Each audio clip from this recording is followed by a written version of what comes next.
2028ರ ಜನವರಿಯಲ್ಲಿ ಶಿರಾಕ್ಕೆ ರೈಲು. ವಿ ಸೋಮಣ್ಣ ಕೇಂದ್ರ ರೈಲ್ವೆ ಸಚಿವರು.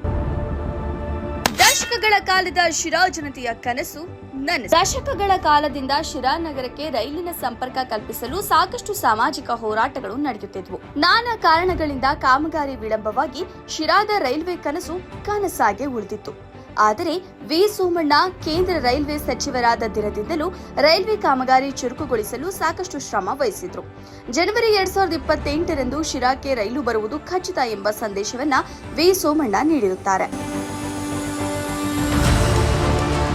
ಅವರು ಫೆಬ್ರವರಿ 26ರ ಗುರುವಾರದಂದು ಶಿರಾ ನಗರದ ತಹಶೀಲ್ದಾರ್ ಕಚೇರಿಯ ಸಭಾಂಗಣದಲ್ಲಿ ವಿವಿಧ ಇಲಾಖೆಯ ಅಧಿಕಾರಿಗಳೊಂದಿಗೆ ಮಹತ್ತರವಾದ ಚರ್ಚೆ ನಡೆಸಿದರು.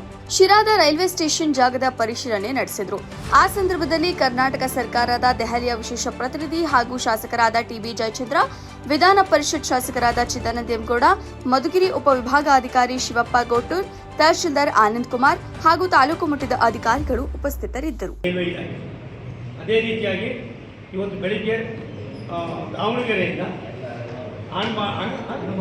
ಅನ್ಗೋಡ್ವರೆಗೂ 20 ಕಿಲೋಮೀಟರ್ ಲೈನ್ ಈಗಾಗಲೇ ಪೂರ್ತಿಯಾಗಿದೆ. ಅದು ಚೆಕಪ್ ನಡೀತಾ ಇದೆ. ಅಲ್ಲಿಂದ ಇನ್ನು 29-30 ಕಿಲೋಮೀಟರ್ ಆಗ್ತದೆ ದಾವಣಗೆರೆಗೆ. ಅದು ಕೂಡ ಸ್ಪೀಡಪ್ ಕೆಲಸ ಆಗ್ತಾ ಇದೆ. ಇದನ್ನು 2027 ಜೂನ್ ಒಳಗಡೆ ನಾವು ಕಮಿಷನ್ ಮಾಡಬೇಕು ಅಂತ ತೀರ್ಮಾನ ಮಾಡಿ ಅದನ್ನು ಟೈಮ್ ಮಾಡಿದ್ದೀವಿ.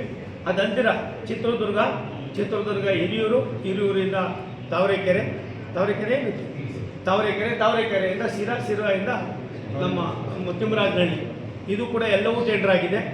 ಇವತ್ತು ಒಂದು ಮಾತ್ರ ಉಳಿದಿದೆ, ಅದು ಚಿತ್ರದುರ್ಗ ಹಿರಿಯೂರಿಗೆ ಟೆಂಡರ್ ಆಗಿದೆ. 3 ವೀಕ್ಸ್ನಲ್ಲಿ ಅದು ಕೂಡ ನಾವು ಕೆಲಸ ಶುರು ಮಾಡ್ತಾ ಇದ್ದೀವಿ. 192 ಕಿಲೋಮೀಟರ್ ದೂರದ ಈ ಯೋಜನೆ ಸುಮಾರು ವರ್ಷದ ಯೋಜನೆ. ಈ ಯೋಜನೆಯನ್ನು ಕೈಗೆತ್ತಿಕೊಂಡು ನಾವು ಯಾವತ್ತಾಗ್ತಾಯಿದೆ ಅನ್ನೋದು ಇದ್ದಿತ್ತು. ಹಳೆಯ ಯೋಜನೆ ಆದರೂ ಕೂಡ ಅದನ್ನು ಪೂರ್ತಿ ಮಾಡ್ತಾ ಇದ್ದೀವಿ. ಇದು ಮತ್ತು ರಾಯದುರ್ಗ ತುಮಕೂರು ಕೂಡ ಪೂರ್ತಿ ಮಾಡ್ತಾ ಇದ್ದೀವಿ. ಈ ಎರಡೂ ಯೋಜನೆಗಳನ್ನು ಡಿಸೆಂಬರ್ 2027 ಒಳಗಡೆ ಪೂರ್ತಿ ಮಾಡಬೇಕು ಅಂತ ನಮ್ಮ ಅಧಿಕಾರಿಗಳು 1 ತಿಂಗಳು 2 ತಿಂಗಳು ಡಿಫ್ರೆನ್ಸ್ ಆಗ್ಬೋದು.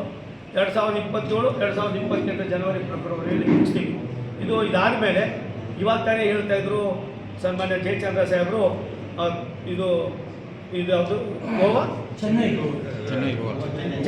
ಗೋವಾ ಎಕ್ಸ್ಪ್ರೆಸ್ ಕಾರಿಡಾರು ಗೋವಾ ಮಾಡಬೇಕು ಅಂತ ಇದ್ದರೆ ನಾವು ಈ ಮಧ್ಯದಲ್ಲಿ ಈ ಯೋಜನೆಯನ್ನು ಕೈಗೆತ್ತಿಕೊಂಡಿರೋದ್ರಿಂದ ಕಂಟೈನರ್ ಕಾರ್ಪೊರೇಷನ್ನಲ್ಲಿ ತಿಮ್ಮರಾಜನಹಳ್ಳಿಯಲ್ಲಿ ರೈಲ್ವೆ ಇಲಾಖೆಯಿಂದ ಒಂದು ವಿನೂತನವಾದ ಯೋಜನೆಯನ್ನು ಮಾಡೋದಕ್ಕೆ 300 ಎಕರೆ KDBಯಿಂದ ಜಾಗನ ಪಡ್ಕೊಳ್ಳೋದಕ್ಕೆ ಪ್ರಯತ್ನ ಮಾಡ್ತಾಯಿದ್ವಿ. ಅದಾದಮೇಲೆ ಅದೇನು ರೂಪರೇಷೆ ಕೊಡ್ತೀವಿ.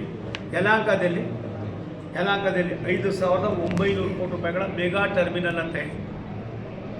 ಕರ್ನಾಟಕದಲ್ಲಿ ಬರ್ತಕ್ಕಂಥ ಎಲ್ಲ ರೈಲುಗಳಿಗೆ ನಾವು ರಿಪೇರಿ ಮಾಡ್ತಕ್ಕಂಥದ್ದು